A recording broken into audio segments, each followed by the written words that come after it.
Today's show is sponsored by the Electric Vehicle Association. Join up to support the electrification of transport today. And by this year's electric vehicle raffle for the planet from CATL Action Fund. Buy your ticket today to support CATL Action Fund's mission to fight for a cleaner air and a healthier environment and get 3 chances to win a brand new EV. And by Energy Sage. Time's running out in the US to get the benefit of federal tax incentives, so plan your energy independence today. Welcome back to another episode of TEN, Transport Evolved News. Thanks for joining me. The US White House has finally released the $5 billion in NEVI funding it had held hostage for more than 6 months because politics? Back in February, shortly after taking office, President Trump froze large portions of previously approved funding for green energy and transportation projects, attacking his predecessor and spreading misleading claims about EVs and clean energy. Many questioned at the time whether this was legal, and multiple states sued to get the funds released. This week, the US Department of Transportation finally freed the money, along with new guidance on how it should be spent. Requirements for consumer protections, emergency plans and environmental concerns are now gone, as are rules ensuring stations serve rural, underserved and disadvantaged areas. Maximum distance rules between stations have also been removed, meaning how appropriate the funded infrastructure is will very much depend on individual states. Sticking with US news, the Department of Energy has announced up to $1 billion in funding to advance domestic mining, processing and manufacturing technologies for critical minerals and materials.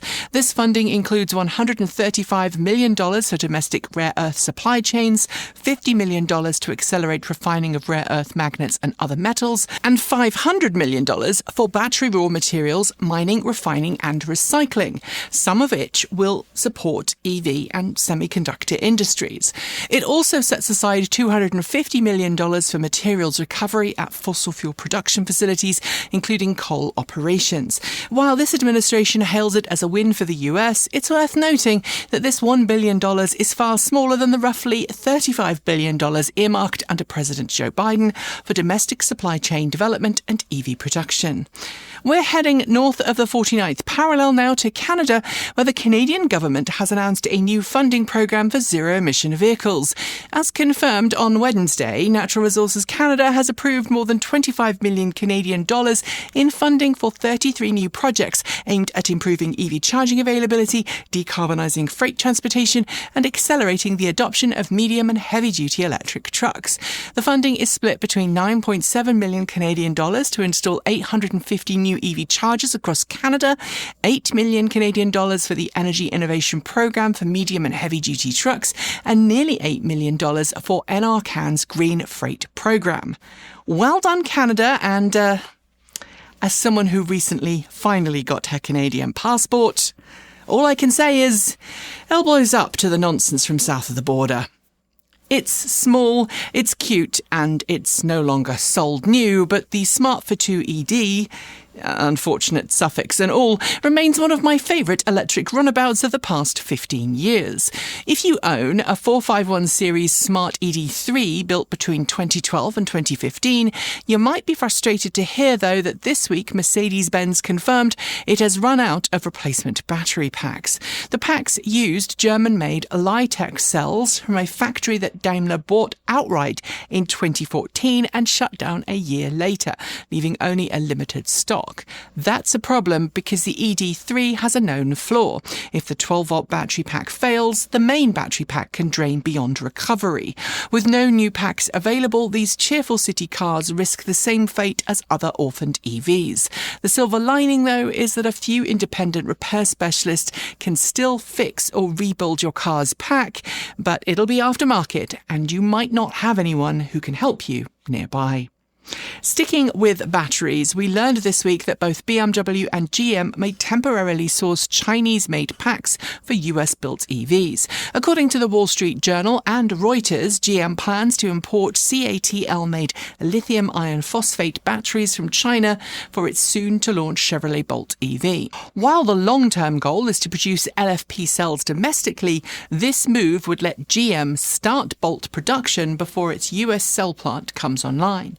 Similarly, Automotive News reported this week that BMW is weighing the import of Chinese-made cells for future US-built EVs. BMW's planned South Carolina battery plant, developed with partner AESC, recently saw construction halted, with AESC allegedly scrapping its US build in favour of making cells in China and then selling them to BMW. Neither automaker has confirmed these reports, but if true, it will be a blow to the idea of domestic EV battery production.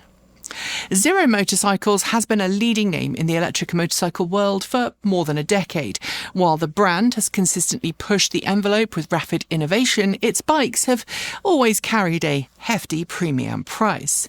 Late last year, Zero unveiled its X line of electric motorcycles and mopeds, aiming to provide a more cost-effective option for buyers. This week, the company celebrated the start of deliveries of the same, the first Zero models to be produced in China. Primarily designed as off-road machines for adventure and all-terrain riding, the new X line of bikes leans heavily into Zero's dirt bike heritage. Street legality will depend on where you live. In the US, they are sold strictly off-road, while in Europe, buyers will be able to register them for road use.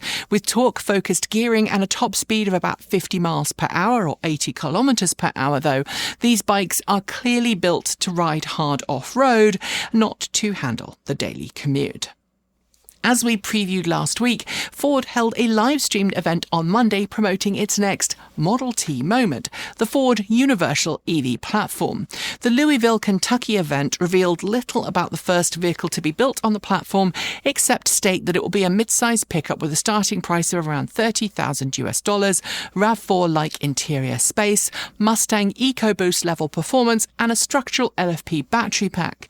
Thanks to significant weight savings in its design, Ford claims the truck will deliver roughly the same range as today's models while using a pack two-thirds the size of current vehicles.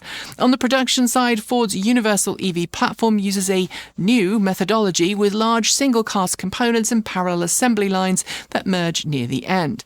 While Ford has portrayed this as revolutionary, Tesla, Rivian and many Chinese automakers would disagree, as they have been using the same techniques for years. We can expect more details on the first model, the pickup truck, in coming months. Aided by an administration keen to roll back clean air and pro-EV policies, Daimler Truck, International Motors, Paccar and the Volvo Group have sued California over its Clean Truck Partnership program.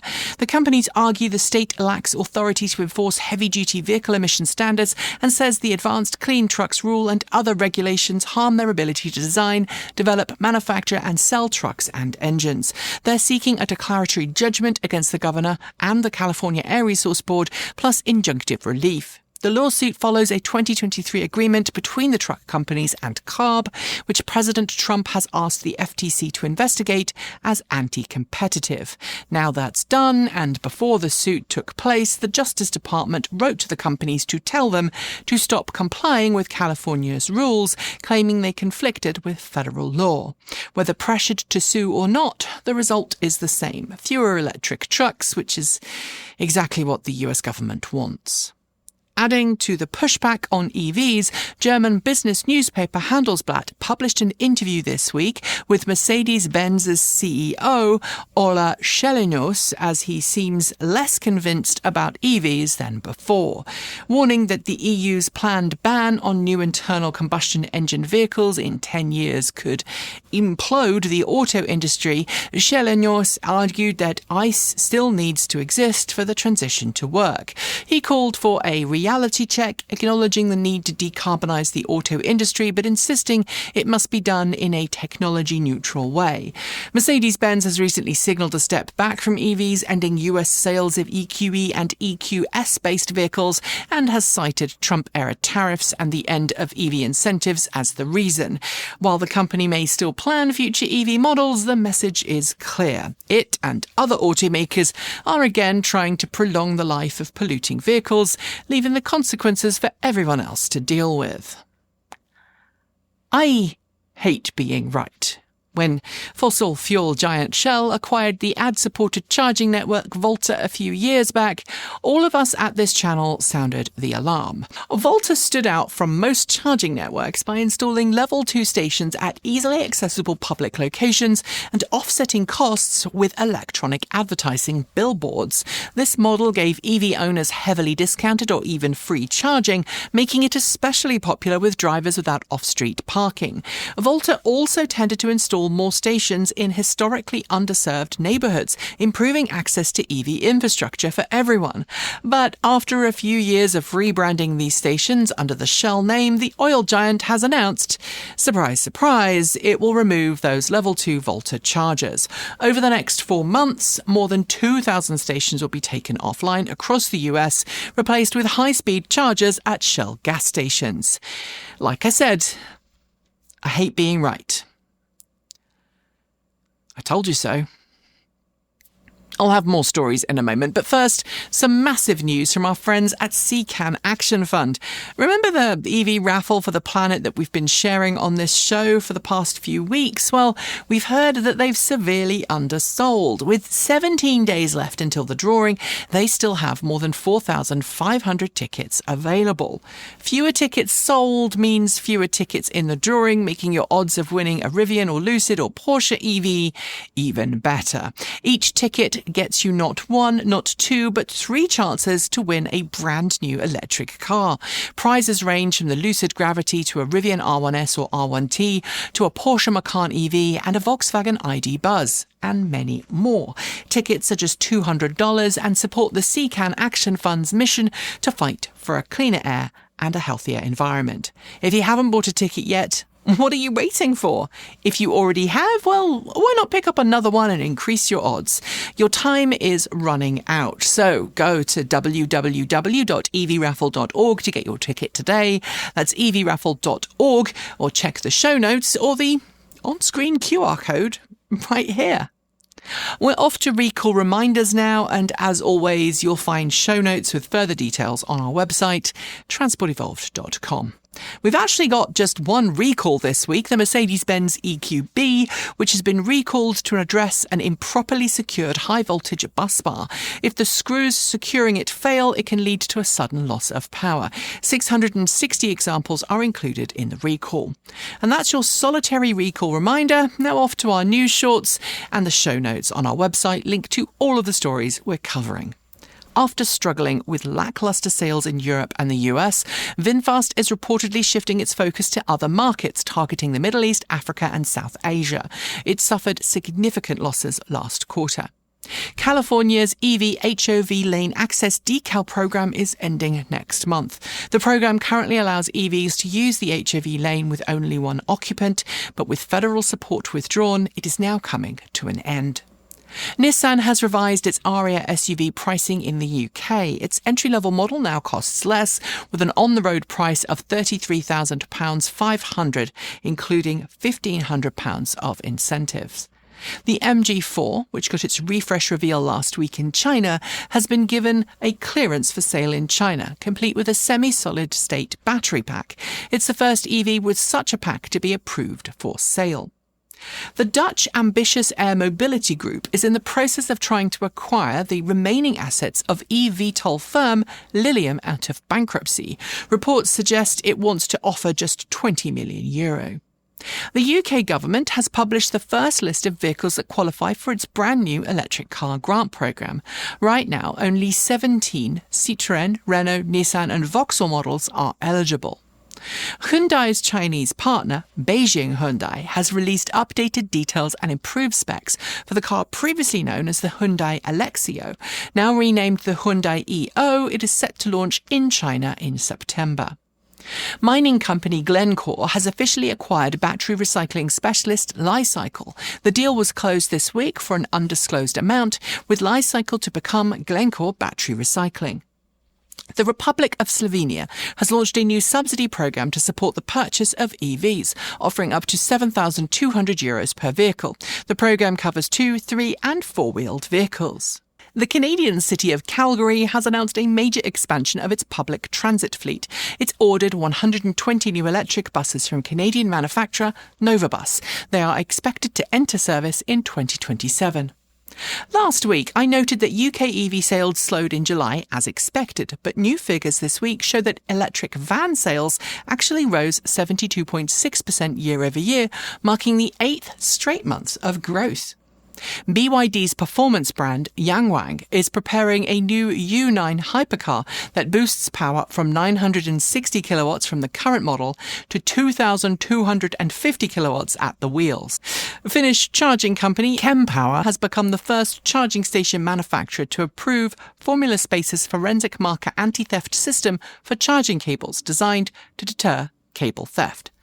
Chinese battery specialist CATL has been temporarily banned from operating its lithium mine in the Jiangxi province in the next 3 months after failing to secure approval to renew its mining licenses. Renault is rumoured to be working with Chinese auto giant Geely on building a new EV on its GEA platform. Renault has a long-standing relationship with Volvo, which of course is owned by Geely.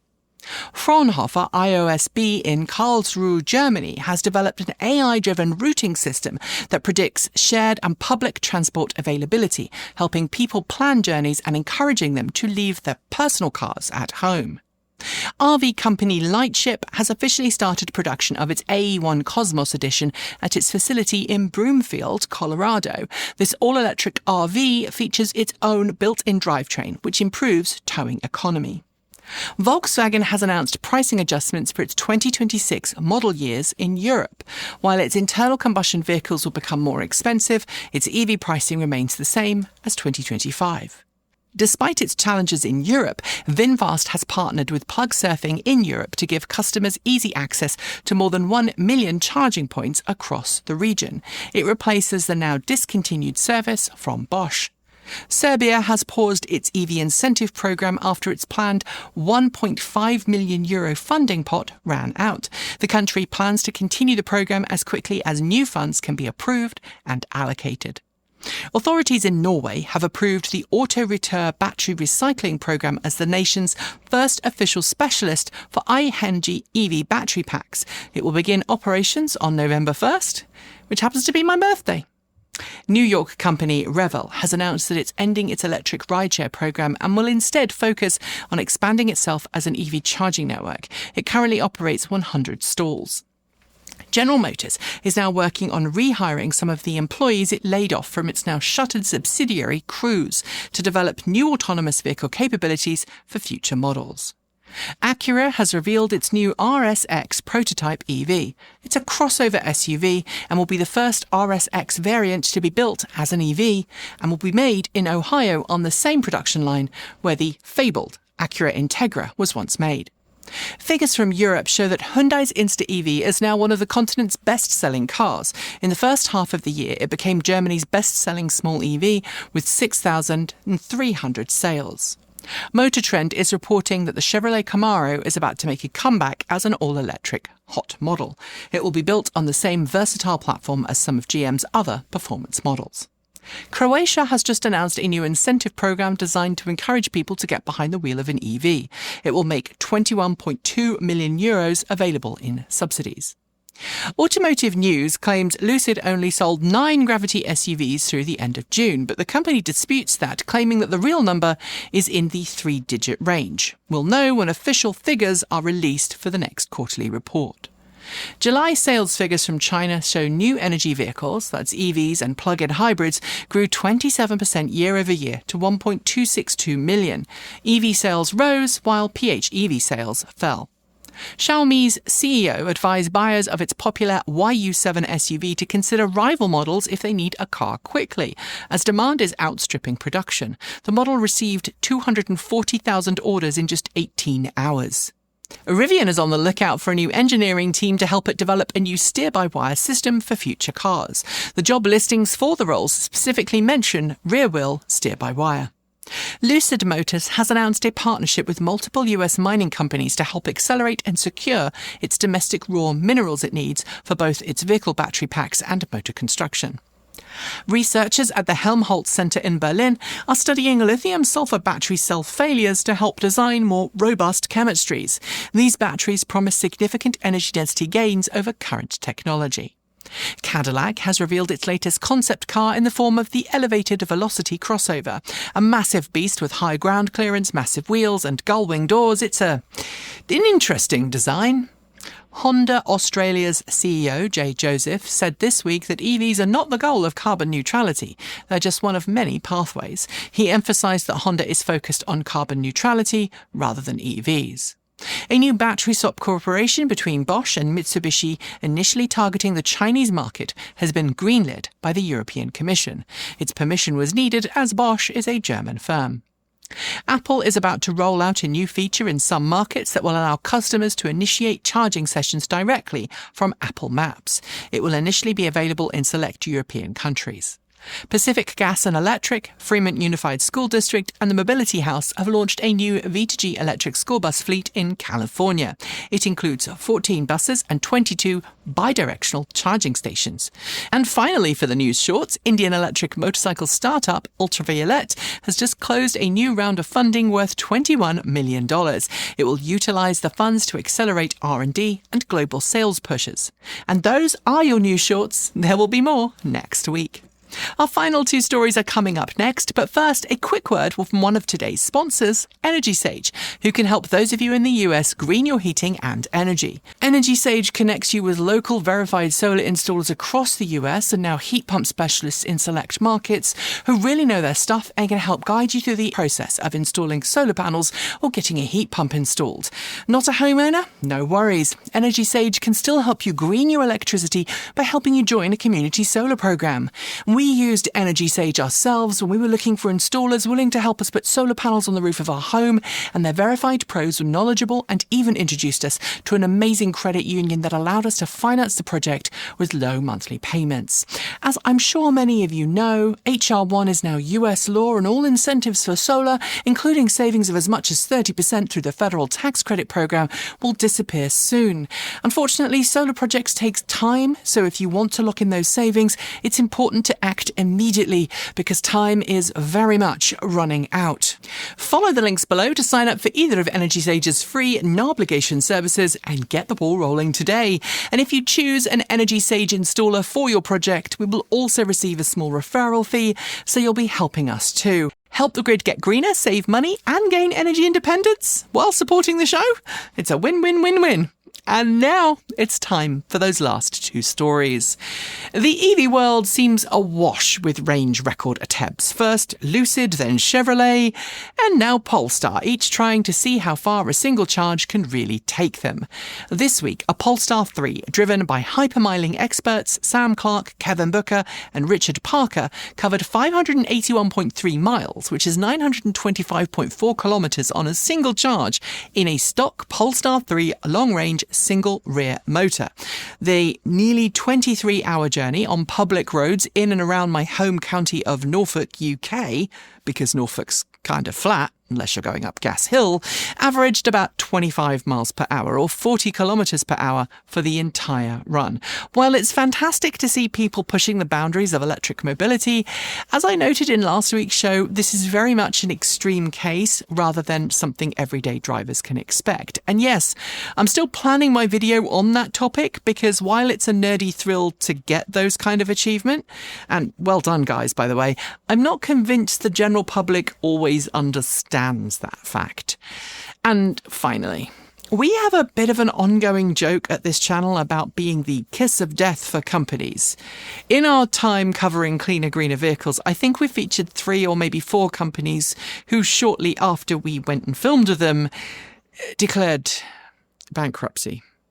One of our most recent victims was German solar car company Sono Motors. Shortly after bringing its solar electric car prototype to the US for a tour, the company entered insolvency. And while it has now been reborn as Sono Solar, ditching plans to make its own EV, it's not the first time we've had that unfortunate timing. Sono's restructuring left many supporters out in the cold, but for those still dreaming of a Sono Sion, there's a chance to bid for one because the company's former automotive assets are now being auctioned online until September 9th. 10 Sion prototypes are up for grabs, with the most functional starting at €600. It would certainly be a different vehicle to drive, and you'd be on your own for licensing, servicing and everything else, but I don't know, how about it? And on that note, we are done for today's show. Before I go, a massive thank you to the Electric Vehicle Association for sponsoring today's show. The EVA has been advocating for electric vehicles since 1967 and remains firmly committed to a cleaner, greener future for everyone. Join the EVA today to find out how to become an EV educator, meet like-minded fans, get help making your own transition to electric.